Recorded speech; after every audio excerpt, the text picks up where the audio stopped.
Página 83, capítulo 7. Robinson Crusoe pasea por una de las playas de la isla en la que una inoportuna tormenta con su correspondiente naufragio le ha confinado. Le lleva su loro al hombro y se protege del sol gracias a la sombrilla fabricada con las hojas de palmera que le tiene justificadamente orgulloso de su habilidad.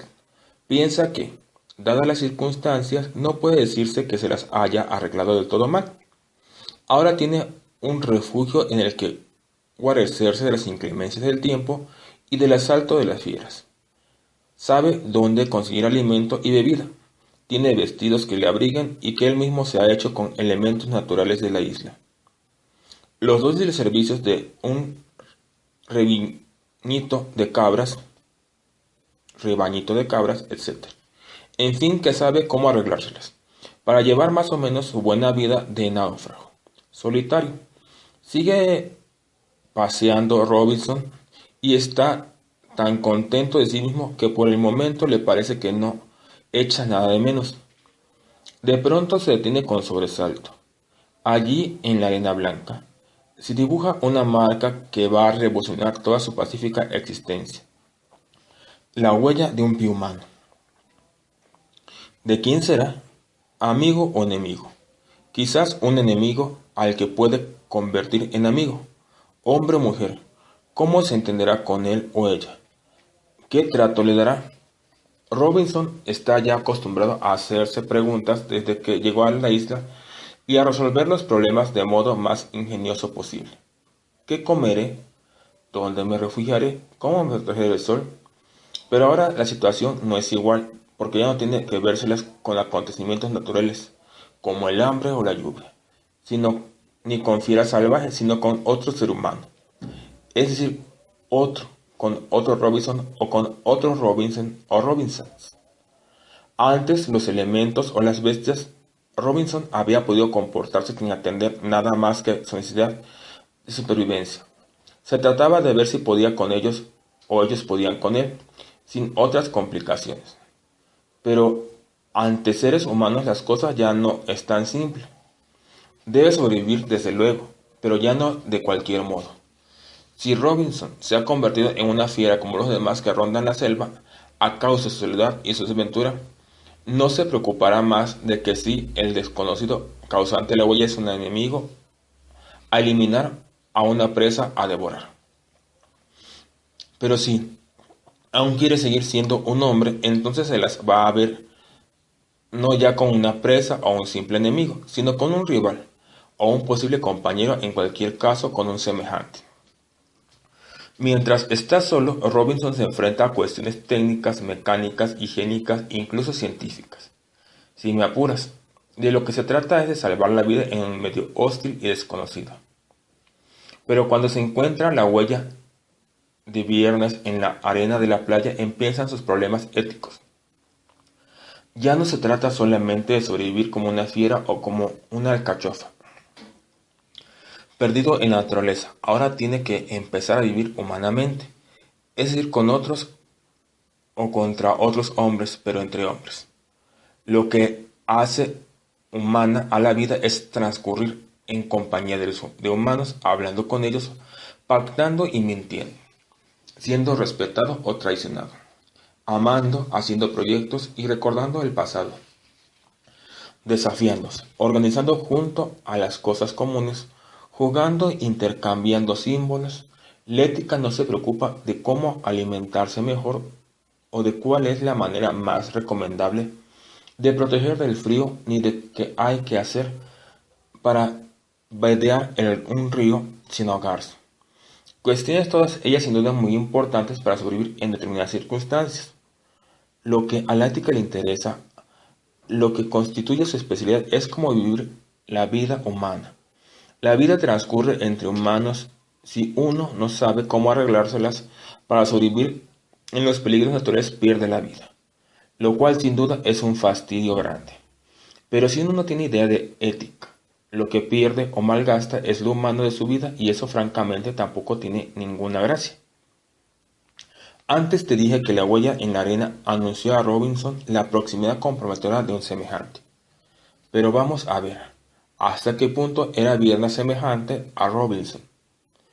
Por un lado, un europeo del siglo XVII, poseedor de conocimientos científicos más avanzados de su época, educado en la religión cristiana, familiarizado con los míticos homéricos y con la imprenta, y por otro, un salvaje caníbal de los mares del sur, sin más cultura que la tradición oral de su tribu, creyente en una religión politeísta y desconocedor de la existencia de las grandes ciudades contemporáneas como Londres o Ámsterdam. Todo era diferente de uno al otro. Color de la piel, aficiones culinarias, entrenamientos. Seguro que por las noches ni siquiera sus sueños tenían nada en común. Sin embargo, pese a tantas diferencias, había entre ellos rasgos fundamentales parecidos, semejanzas que Robinson no compartía con ninguna fiera ni con ningún árbol o manantial de la isla. Para empezar, ambos hablaban, aunque fuese en lenguas distintas. El mundo estaba hecho para ellos de símbolos, y de las relaciones entre los símbolos, no de puras cosas sin nombre. Y tanto Robinson como Byrnes eran capaces de valorar los comportamientos, de saber que uno puede hacer ciertas cosas que están bien y otras que por el contrario malas. A primera vista lo que ambos consideran bueno y malo no era ni mucho menos igual, porque sus valoraciones concretas provenían de culturas muy lejanas. El canibalismo, sin ir más lejos, era una costumbre razonable y aceptada para Byrnes, mientras que a Robinson, como a ti supongo, para tragaldabas, que seas, le merecía el más profundo de los horrores. A pesar de ello, las dos coincidían en suponer que hay criterios destinados a justificar qué es aceptable y qué es horroroso. Aunque tuvieran posiciones muy distintas desde las que discutir, podían llegar a discutir y comprender de qué estaban discutiendo. Ya es bastante más de lo que suele hacer con un tiburón o con una avalancha de rocas, ¿no? Todo está muy bien, me dirás, pero lo cierto es que, por muy semejantes que sean los hombres, no está claro de antemano cuál sea la mejor manera de comportarse respecto a ellos. Si la huella en la arena que encuentra Robinson pertenece a un miembro de la tribu de caníbales que pretende comérselo, el estofado, su actitud ante el desconocido no deberá ser la misma que si se trata de un grumete del barco que viene por fin a rescatarlo. Precisamente porque los otros hombres me parecen mucho, pueden resultarme más peligrosos que cualquier animal feroz o que un terremoto. No hay peor enemigo que un enemigo inteligente, capaz de hacer planes minuciosos, de tender trampas o de engañar de mil maneras. Quizás entonces lo mejor sea tomarles la delantera y ser uno el primero en tratarles, por medio de la violencia o emboscadas, como si ya fuesen efectivamente esos enemigos que pudieran llegar a ser. Sin embargo, esta actitud no es tan prudente como parece a primera vista. Al comportarme ante mis semejantes como enemigos, aumento sin duda las posibilidades de que ellos se conviertan sin remedio en enemigos míos también. Además, pierdo la ocasión de ganarme su amistad o de conservarla si en principio estuviesen dispuestos a ofrecérmela. Mira, este otro comportamiento posible ante nuestros peligrosos semejantes. Marco Aurelio fue emperador de Roma y además filósofo, lo cual es bastante raro porque los gobernantes suelen interesarse poco por las cuestiones que no son indiscutiblemente prácticas. A este emperador le gustaba anotar algo así como unas conversaciones que tenía consigo mismo, dándose consejo o hasta pegándose broncas. Frecuentemente apuntaba cosas de este Hayes. Acudo a la memoria, no al libro, de modo que no le tomes al pie de letra. Al levantarme hoy, piensa que a lo largo del día te encontrarás con algún mentiroso, con algún ladrón, con algún adúltero, con algún asesino. Y recuerda que has de tratarles como a hombres, porque son tan humanos como tú y por tanto resultan tan imprescindibles como la mandíbula inferior lo es para la superior. Para Marco Aurelio, lo más importante respecto a los hombres no es si su conducta me parece conveniente o no, sino que en cuanto humanos me convienen y eso nunca debo olvidarlo al tratar con ellos. Por malos que sean, su humanidad coincide con la mía y la refuerza. Sin ellos yo podría quizás vivir, pero no vivir humanamente, aunque tenga algún diente postizo y dos y tres con caries. Siempre es más conveniente a la hora de comer contar con una mandíbula inferior que ayude a la superior. Y es que esa misma semejanza en la inteligencia, en la capacidad del cálculo y proyecto, en las pasiones y los miedos, eso mismo que hace tan peligrosos a los hombres para mí cuando quieren serlo, los hace también supremamente útiles. Cuando un ser humano me viene bien, nada puede venirme mejor. A ver, ¿qué conoces tú que sea mejor que ser amado? Cuando alguien quiere dinero o poder o prestigio, ¿acaso no apetece esas riquezas para poder comprar la mitad de lo que cuando uno es amado recibe gratis? ¿Y quién me puede amar de verdad sino otro ser humano como yo, que funcione igual que yo, que me quiera en tanto que humano? Y a pesar de ello, ningún bicho, por cariñoso que sea, puede darme tanto como otro ser humano, incluso aunque sea un ser humano algo antipático. Es muy cierto que a los hombres debo tratarlos con cuidado por si acaso, pero ese cuidado no puede consistir ante todo un recelo o malicia, sino al miramiento de que se tiene al manejar las cosas frágiles. Las cosas más frágiles de todas porque no son simples cosas, ya que el vínculo de respeto y amistad con los otros humanos es lo más precioso del mundo, para mí. Y también lo soy cuando me las vea con ellos. Debo tener principal interés en resguardarlo y hasta mimarlo. Si me apuras un poco, ni siquiera a la hora de salvar el pellejo, es aconsejable que olvide por completo esta prioridad. Marco Aurelio, que era emperador y filósofo, pero no imbécil, sabía muy bien lo que tú también sabes, que hay gente que roba, que miente y que mata. Naturalmente no suponía que, por ello, de llevarse bien con el prójimo, hay que favorecer semejantes conductas. Pero tenía bastante claras dos cosas que me parecen muy importantes. Primera, que quien roba, miente, traiciona, viola, mata o abusa de cualquier modo de uno, no por ello deja de ser humano. Aquí el lenguaje es engañoso, porque al acuñar el título infamia, ese es un ladrón, aquella una mentirosa, tal otro un criminal, nos hace olvidar un poco que se trata siempre de seres humanos que sin dejar de serlo, se comportan de manera poco recomendable. Y quien ha llegado a hacer algo detestable como si sigue siendo humano, aún puede volver a transformarse de nuevo en lo más conveniente para nosotros, lo más imprescindible. Segunda, una de las características principales de todos los humanos es nuestra capacidad de imitación. La mayor parte de nuestro comportamiento y de nuestros gustos la copiamos de los demás. Por eso somos tan educables y vamos aprendiendo sin cesar los logros que conquistaron otras personas en tiempos pasados y latitudes remotas. En todo lo que llamamos civilización, cultura, etc., hay un poco de invención y muchísimo de imitación.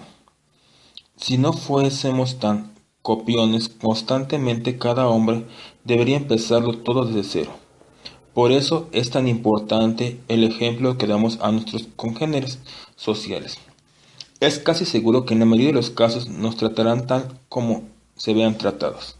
Si repartimos a troche y moche enemistad, aunque sea disimuladamente, no es probable que recibamos a cambio cosa mejor que más enemistad. Ya sé que por muy buen ejemplo que llegue a dar uno, los demás siempre tienen a la vista demasiados malos ejemplos que imitar. ¿Para qué molestarle, pues, y renunciar a las ventajas inmediatas que sacan a menudo los canallas?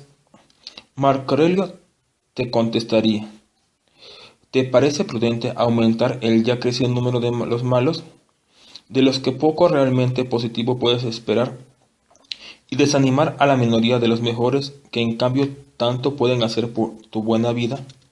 ¿No es más lógico sembrar lo que intentas cosechar en lugar de lo opuesto, aun a sabiendas de que la cizaña puede estropear tu cosecha? Prefieres portarte voluntariamente al modo de tanto loco como hay suelto, en lugar de defender y mostrar las ventajas de la cordura. Pero estudiamos un poco más acerca de lo que hacen esos que llamamos malos. Es decir, los que tratan a los demás humanos como enemigos en lugar de procurar su amistad. Seguro que recuerdas la película de Frankenstein, interpretada por ese entrañable monstruo de monstruos que fue Boris Karloff. Intenta verla, junto en la tele cuando eras bastante pequeño y tuve que apagar porque, según me dijiste, con elegante franqueza, me parece que empieza a darme demasiado miedo. Bueno, pues en la novela de Mary W. Shelley, en la que se basa la película, la criatura hecha de remiendos de cadáveres hace esta confesión en su ya arrepentido inventor. Soy malo porque soy desgraciado. Tengo la impresión de que la mayoría de los supuestos malos que corren por el mundo podrían decir lo mismo cuando fuesen sinceros. Si se comportan de manera hostil y despiadada con sus semejantes es porque sienten miedo o soledad, o porque carecen de cosas necesarias que otros muchos poseen, desgracias como verás, o porque padecen la mayor desgracia de todas al de verse tratados por la mayoría sin amor ni respeto, tal como le ocurría a la pobre criatura del doctor Frankenstein, a la que solo un ciego y una niña quisieron mostrar su amistad. No conozco gente que sea mala de puro feliz, ni que meretrice al prójimo como señal de alegría. Todo lo más hay bastantes que, para estar contentos, necesitan no enterarse de los padecimientos que abundan a su alrededor y de algunos de los cuales son cómplices. Pero la ignorancia, aunque está satisfecha de sí misma, también es una forma de desgracia. Ahora bien, si cuanto más feliz y alegre se siente alguien, mucho menos ganas tendrá de ser malo. ¿No será cosa prudente intentar fomentar todo lo posible la felicidad de los demás, en lugar de hacerles desgraciados y por lo tanto propensos al mal? El que colabora en la desdicha ajena o no hace nada para ponerle remedio, se la está buscando. Que no se juegue luego de que hayamos tantos malos sueltos. A corto plazo, tratar a los semejantes como enemigos o como víctimas puede parecer ventajoso. El mundo está lleno de pillines o de descarados canallas que consideran sumamente astutos cuando sacan provecho de la buena intención de los demás y hasta de sus aventuras. Francamente, no me parece tan listos como ellos se hagan en creer. La mayor ventaja que podemos obtener de nuestros semejantes no es la posesión de las cosas o del dominio sobre las demás personas tratadas como cosas como instrumentos, sino la complicidad y afecto de más seres libres. Es decir, la aplicación y refuerzo de mi humanidad. ¿Y eso para qué sirve?, preguntará el pillo, creyendo alcanzar el colmo de la astucia. A lo que tú puedes responder, no sirve para nada de lo que tú piensas. Solo los siervos sirven, y aquí he dicho que estamos hablando de seres libres. El problema del canalla es que él no sabe que la libertad no sirve ni gusta de ser servida, sino que busca contagiarse. Tiene mentalidad de esclavo y el pobrecillo, por muy rico en las cosas que considere a sí mismo. Y suspira luego el canalla, y ahora ya tembloroso, reducido a simple pillín. Si yo no me aprovecho de los otros, seguro que los otros se los aprovecharán de mí. Es una cuestión de ratones y esclavos, leones y leones libres, como las debidas reverencias para ambas especies zoológicas de mi mayor consideración. Diferencia número 1 entre lo que ha nacido para ratón y lo que ha nacido para león. El ratón pregunta, ¿qué pasará? Y el león, ¿qué haré? Número 2. El ratón quiere obligar a los demás a que le quieran para así ser capaz de quererse a sí mismo. Y el león se quiere a sí mismo por lo que es capaz de querer a los demás. Número 3. El ratón está dispuesto a hacer lo que sea contra los demás para prevenir que los demás puedan hacer contra él, mientras que el león considera que es a favor de sí mismo todo lo que hace a favor de los demás. Ser ratón o ser león, he aquí la cuestión. Para el león está bastante claro, tenebrosamente claro, como diría el poeta Antonio Machado, que el primer perjudicado cuando intento perjudicar a mis semejantes soy precisamente yo mismo, y en lo que tengo más valioso de menos servir. Llegamos por fin al momento de intentar responder a una pregunta cuya cuestión directa, indirectamente y con rodeos hace bastantes páginas que no hablamos de otra cosa. Hemos aplazado ya demasiado tiempo. ¿En qué consiste tratar a las personas como personas? Es decir, humanamente. Respuesta. Consiste en que intentes ponerte en su lugar. Reconocer a alguien como semejante implica sobre todo la posibilidad de comprenderle desde adentro. De adoptar por un momento su propio punto de vista es luego algo que solo de una manera muy novelesca y dudosa puedo pretender, como murciélago o con un geranio. Pero en cambio se impone con los seres capaces de manejar símbolos como yo mismo. A fin de cuentas, siempre que hablamos con alguien, que hacemos es establecer un terreno en el que quien ahora es yo sabe que se convertirá en tú y viceversa. Si no admitiésemos que existe algo fundamentalmente igual entre nosotros, la posibilidad de ser para otro lo que es para mí, no podríamos cruzar ni palabra. Allí donde hay cruce, hay también reconocimiento de que en cierto modo pertenecemos a lo de enfrente, y lo de enfrente nos pertenece. Y eso aunque yo sea joven y el otro viejo, aunque yo sea hombre y el otro mujer, aunque yo sea blanco y el otro negro, aunque yo sea tonto y el otro listo, aunque yo esté sano y el otro enfermo, aunque yo sea rico y el otro pobre, soy humano, dijo un antiguo poeta latino, y nada de lo que es humano puede parecerme ajeno. Es decir, tener conciencia de mi humanidad consiste en darme cuenta de que, pese a todas las muy reales diferencias entre individuos, estoy también en cierto modo dentro de cada uno de mis semejantes para empezar como palabra. Y no solo para poder hablar con ellos. Claro está, ponerse en lugar de otro es algo más que al comienzo de toda comunicación simbólica. Con él se trata de tomar en cuenta sus derechos.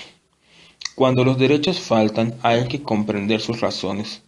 Por eso es algo a lo que todo hombre tiene derecho en frente a los demás hombres, aunque sea el peor de todos. Tiene derecho humano, a que alguien intente ponerse en su lugar y comprender lo que hace y lo que siente, aunque sea para condenarle en nombre de las leyes que toda sociedad debe admitir.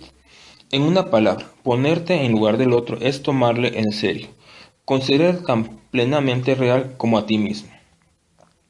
¿Recuerdas que nuestro viejo amigo, el ciudadano Kane, o a Gloucester, se tomaron tan en serio a sí mismos, tuvieron tan en cuenta sus deseos y ambiciones, que actuaron como si los demás no fuesen de verdad, como si fuesen simples muñecos o fantasmas? Lo aprovechaban cuando les venía bien su elaboración, lo desechaban o mataban. Si no les resultaba útiles, no hicieron el mínimo esfuerzo por ponerse en su lugar, por relativizar su interés propio y por tomar en cuenta también el interés ajeno. Ya sabes cómo les va. No te estoy diciendo que haya nada de malo en que tengas tus propios intereses, ni tampoco que debas renunciar a ellos siempre para dar prioridad a los de tu vecino. Los tuyos, desde luego, son tan respetables como los suyos, y los demás son cuentos. Pero fíjate en la palabra misma, interés.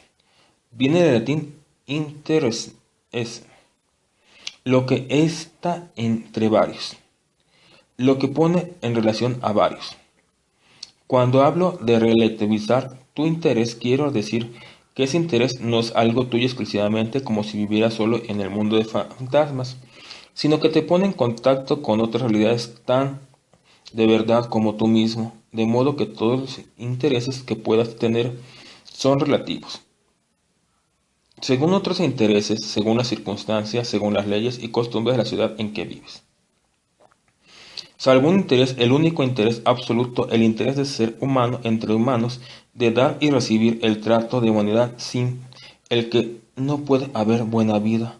Por mucho que pueda interesarte algo, si miras bien, nada puede ser tan interesante para ti como la capacidad de ponerte en el lugar de aquellos con los que tu interés te relaciona.